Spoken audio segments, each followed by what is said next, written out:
از مشکات الانوار یک قصه میارد که دوره های پیغمبری خدا بود و حضرت عمر رضی الله عنه به نزد حبیب خدا حضرت محمد مصطفی صلی الله علیه و سلم در آمد، در حالتی که حضرت عمر بی نهایت گریان بود. حبیب خدا از او پرسید: ما یبکیک یا عمر؟ ای عمر، ای وزیر من، چرا تو گریان هستی؟ سبب گریه تو چیست؟ گفتند: ای پیغمبری خدا، بیرون دروازه یک جوان هست، چنان گریه دارد که گریه او مرا در گریه آورد. حبیب خدا گفتند: بگذار اون جوان در آید. وقتی این جوان نزد حبیب خدا در آمد، حبیب خدا چگونه که یک کودک خودش را در بغل مادرش حواله میکند میپرتاید، این جوان میگوید خودش در دامن حبیب خدا پرتاب، در حالتی که خیلی گریان بود. حبیب خدا از او اولین سؤالی که کردن چی گفت؟ ااشرکت بالله؟ گفت: جوان چرا گریه میکنی؟ گفت: گناهی خیلی بزرگی را انجام دادم، خیلی گناهی کلان کردم. گفت: ااشرکت بالله؟ آیا با پروردگار شریک آوردی؟ اولین سؤالی که بود از پیغمبر خدا به این جوان این بود: ااشرکت بالله شیئا؟ با پروردگارت آیا شریک آوردی؟ زیرا حبیب خدا میدانست ان الله لا یغفر ان یشرک به و یغفر ما دون ذلک لمن یشاء. پیغمبر خدا میدانست که خداوند در قرآن گفته است: من کسی را که در ذات من شریک می آرد اصلا نمی بخشم، بغیر شرک هر گناهی که میکند پروردگار او را می بخشد. خداوند شرک به خدا را نمی بخشد. انه من یشرک بالله فقد حرم الله علیه الجنه و مأواه النار. خداوند میگوید کسی که شرکی به سوی من میآرد به تحقیق حرام گردانیدم جنت را بر او و برای این انسان مشرک باشیشگاه در آتش دوزخ تیار کردم. اذ قال لقمان لابنه یا بنی لا تشرک بالله ان الشرک لظلم عظیم. حضرت لقمان می آید وقتی فرزندش موعظه داشت، گفت: ای فرزند من، به پروردگارت شریک نیار و پروردگارت شرک نورز که از شرک دیده گناهی وزنی وجود ندارد.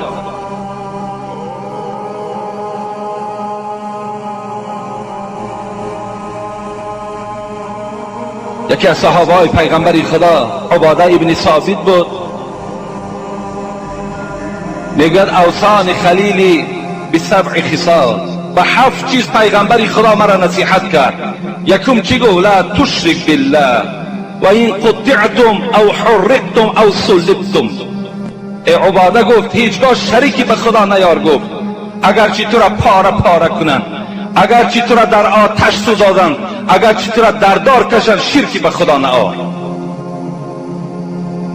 شرک چیست؟ شرک ها دو خیل میشن: شرک اکبر و شرک اصغر. شرک اکبرش پرستش آفتاب، پرستش ستاره، پرستش ماهتاب، پرستش فرشته ها، جن ها، شیخ ها، اینها را پرستش کردن شرکی به خداست. از مزارها فرزند طلب کردن، سنگ های مزارها را با زبان ها تا بوسه کردن، در دست های خودتان و فرزنداتان مره های کشمیر کشال کردن، خارها را در نزد دروازه هاتان در داخل دکاناتان کشال کردن، نعل های اسب ها را در نزد دروازه هاتان کشادن. اینا شرکی به خداست. این خدا میگوید که من نمیبخشم این شرک. و کسانی که حضرت عیسی را فرزند خدا میخوانند، اینا شرک به خداست. رسول اکرم گفتن ایاکم و شرک الاصغر، ای امتان من از شرک خوردم بسیار پرهیز کنید. قالوا یا رسول الله و ما شرک الاصغر؟ قال الریا. پیغمبر خدا را گفتن شرک خوردش چیست؟ پیغمبر خدا گفت ریا هست. کسی اگر خودنمایی میکند، کسی عبادت از برای خدا نه برای غیر خدا میکند، اینم شرک اصغر است. این جوان پیغمبر خدا هم تسوال کرد شرک به خدا آوردی؟ قال لا یا رسول الله، از خدا پناه طلب میکنم، من شرک به خدا نآوردم. اقتلت نفسا بغیر حق، آیا یگان آدم کشتی؟ پیغمبر خدا سوال کردن. این جوان گریانه گفت نه ای پیغمبر خدا، زیرا خدا در قرآن میگه من یقتل مؤمنا متعمدا فجزاؤه جهنم خالدا فيها غضب الله عليه ولعنه واعد له عذابا عظیما. کسی در دنیا اگر یک مسلمان میکشد، یک برادری مسلمان به قتل میرساند، خداوند به او 4 وعید میکند. یکم وعید همین که تو باشیشگاه دوزخ است، تو هیچگاه راحتی جنت نمیبینی، بوی جنت به مشام تو ای قاتل نمیرسد. و دوم لعنت پروردگار به توست، و سوم غضب پروردگار به توست، و چهارم برای تو هر گونه عذابهای دردناک در دوزخ منتظر است. روز از روزها تو هم از دست یک قاتل دیگر با کشته میشه و در این چاه دوزخ پرتافته میشه. مؤمن در نزد پروردگار قدری بلندی دارد. بار پیغمبری خدا میگوید نزد کعبه آمدن، کعبه ای که ما و شما 3000 و 4000 دلار میتیم زیارت میرویم، چه مکانی مقدسی هست. آمدن و گفتن ما اطیبک و اطیب ریحک و ما اعظمک و اعظم حرمتک. ای خانه کعبه گفت چی خوشبو هستی و چی پاکیزه هستی. ای خانه کعبه گفت چی بزرگ هستی و چی احترام بلند داری. والذی نفسی بیدی. یکی بسوی خانه کعبه حبیبی خدا چی گفتن؟ قسم بر آن خدایی که جان محمد در دست اوست، حرمت المؤمن عند الله اعظم منک. یک حرمتی مردک مسلمانی که بیچاره هیچی ندارد، فقط نمازخوان است، قسم به خدا گفت در نزد پروردگار از تو در کعبه حرمت یک مسلمان بلند است. در نزد پروردگار یک مسلمانی که بیچاره فقط نماز میخواند، چیزی ندارد، فقط مسلمانی بر خداست، مؤمن است. حبیب خدا گفتن از خانه کعبه از تو دیده احترام انامین مؤمن در نزد پروردگار بلند است. مؤمن در نزد خدا قدر دارد، قیمت دارد. گفت نکشتم، کسی را نکشتم. گفت چیکار کردی؟ گفت گناه عظیم کردم. گفت کرسی پروردگار کلان است یا گناه تو؟ گفت گناه من کلان است ای پیغمبری خدا. عرش کلان است یا گناه تو؟ گفت عرش در نزد گناه من عاجز است. گفت گناه من کلان است. گفت آیا خدا بزرگ است یا گناه تو؟ مقصد از خدا بزرگ بودن این رحمت و مغفرت پروردگار زیاد است یا اینکه گناه تو؟ گفت رحمت خدا البته زیادتر است. گفت اخبرنی عن ذنبک، پس از گناهت مرا درکدار کن. گفت استحی منک یا رسول الله، شرم میکنم. یا حبیبی خدا گفت من شرم میکنم که این گناه را در پیش تو ظاهر کنم.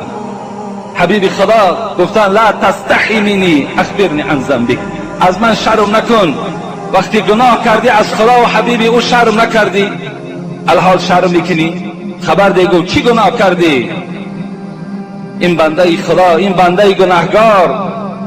و حبیبی خدا گفت 7 سال شد من کسب نباشی دارم، در قبرستان مرده نو آوردن، شب میکنم قبر، کفنی او را میگیرم و مرده را عریان در گلستان درم گورستان میپرتایم. 7 سال شد که در این گناه من مبتلا هستم.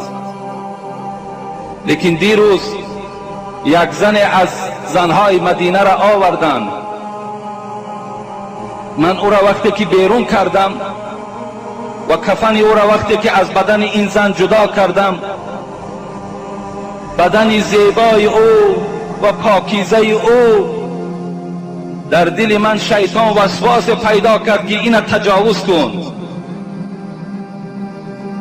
چگونه که خداوند در قرآن میگوید لا تتبعوا خطوات شیطان انه لکم عدو مبین انما یأمرکم بالسوء والفحشاء وان تقولوا علی الله ما لا تعلمون. خدا میگوید ای بندگان خدا آگاه باشید، شیطان دشمن آشکارای شماست. هیچگاه وی از شما نیکی نمیخواهد، شما را فقط به بدی میخواهد، فقط میخواهد شما با کردارهای بد دست زنید. کمثل شیطان اذ قال للانسان اکفر فلما کفر قال انی بریء منک انی اخاف الله رب العالمین. خدا باز مثل میارد که شیطان شما را بیراه میکند، میگوید کافر شو. وقتی تو کافر شدی چی میگوید؟ اینی بریء منک، ای عرق نوش، ای زناکار، ای بدبخت، ای بینماز، من از تو بیزار هستم، من از خدا میترسم. تو را کافر میکند و خودش میگوید من از خدا میترسم. شیطان میگوید مرا وسواس کرد، من بالای این دختر افتیدم و او را تجاوز کردم. حبیب خدا چنان یک خشمناک شدند، چنان یک ابر سیاه پیش چشم حبیب خدا را فرا گرفت و گفت با سرعت از نزد من بیرون شو. گفت حبیب خدا وقتی این خطاب به این جوان کرد، این جوان در حال ناامید شد و به سوی صحرا رفت. وی از صدق توبه کرده بود، وی پشیمان اصلی شده بود. وقتی که وی به صحرا رفت 7 روز صاحب کتاب میگوید نه طعام میخورد، نه شراب مینوشید، نه خواب کرد. روز 7م میگوید بیچاره خود سر در زمین گذاشت و چی گفت؟ انا عبدک المذنب المخطی. ای پروردگار، گفت نزد درگاه حبیبت رفتم، حبیبت مرا راند، از همه درها امید من کنده شد، همه درها بالای من بسته شد، یگانه دری رحمت دری توست. ای خدای مهربان، همون بنده گناهکار، همون بنده خطاکار، همون بنده روسیا من هستم. خدای مهربان دست ما برداشتم با امید آن که از آسمان آتش فرست تا که من بنده گناهکار خاکستر گرداند، تا که من از عذاب دوزخی تو پناه. این سخن گفتگی در عرش پروردگار میگوید در جنبش آمد، رحمت پروردگار جوشید، در حال جبرائیل روان کرد، گو را گو بر حبیب من بگو. اولا پروردگار به او سلام میگوید و بعد بگو که با این یک گناهی که این بنده نزد او آمد خواست که از پروردگارش شما مغفرت طلب کنید، این بنده مرا راندی. اگر روز قیامت امتان او چنان گناهایی دارد که از کوه بلند هستند، اونها را چگونه رفتار بکرده باشد؟ این ارسلناک رحمت للعالمین. و حبیب من بگو که این محمد من رحمت برای عالمیان فرستادم، باید برای مؤمنها رحیم و برای گناهکارها باید شفیع باشد. حبیب خدا را وقتی این سخنها را از جبرائیل به حبیب خدا گفت، در حال یک نفر روان کرد که رفته از صحرا گوید بیاید، بشارتی به مغفرت گناه دهیدش. وقتی رفته گفتن و این جوان میگوید همراه این شخصی روان کرده به نزد حبیب خدا آمد که میگوید نماز شام بود، حبیب خدا در نماز بودند. وقتی حبیب خدا میگوید سوره فاتحه را خواند، این جوان میگوید در همون صف ایستادگی بود. دوم آیتی که سر کرد در این آیت آمد. در کدام آیت؟ یا ایها الذین آمنوا توبوا الی الله توبة نصوحا عسى ربكم ان يكفر عنكم سیئاتکم و یدخلکم جنات تجری من تحتها الانهار. این آیت خوان حبیبی خدا. این آیت چی معنا دارد؟ معنای این آیت همین است که کسانی که ایمان بر خدا دارید و سوی پروردگارتان توبه کنید، خدای مهربان همه گناههای شما را مغفرت میکند و بعد مغفرت شما را وارد جنت میگرداند. وقتی این آیت میگه خوان، این جوان در بین قوم بود، میگه یک صدای آه گفت، آوازش بلند شد. وقتی نماز انجام یافت، دوستان خدا وقتی نماز بود کردند، سلام دادند، میآیند جوان میگوید با همان روی غلطیدگی پهلو میگردانند که ها جانش برآمده است.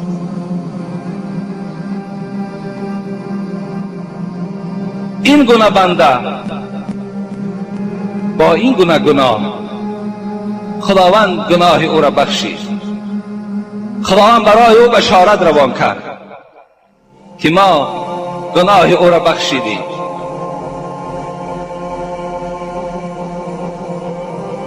و آخر دعوانا ان الحمد لله رب العالمین. انشاءالله در این باب توبه یک جمعه دیگر خدا خواسته باشد با شما صحبت میکنیم، زیرا بسیاری از حدیث های پیغمبر خدا ناگفته ماند.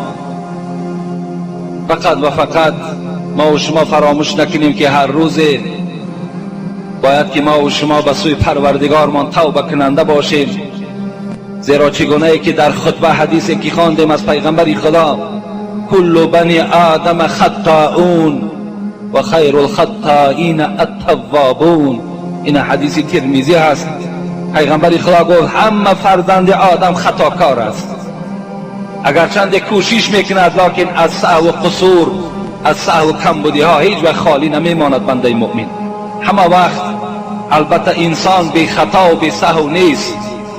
از این خاطر حضرت گفتند بهترین خطا کننده ها همان کسانی هستند که توبه کننده به سوی پروردگار هستند. برای من هر روز ما و شما باید توبه به سوی پروردگار کنیم با این کلمات هایی که استغفر الله و اتوب الیه. طلب مغفرت میکنیم به سوی تو ای پروردگار و توبه میکنیم به سوی تو از جمیع آن گناه ها و سهو هایی که از ما بندگان تو سر میزنند. این کلمات همچون تسبیح باید که در زبان هر کدام ما و شما باید که وجود داشته باشد. فقط و فقط به سوی پروردگار ما توبه کنیم تا که خداوند ما و شما را گناه ها ما مغفرت بگرداند. خدای مهربان عاقبت همه ما بندگانت را به خیر بگردانی و خدای مهربان همه ما بندگانت را توبه کننده بگردانی و در دل آن بندگانی که امروز در فسق و عصیان گرفتار هستند، خدایا این لذت توبه را در دل آنها هم جایگیر بگردانی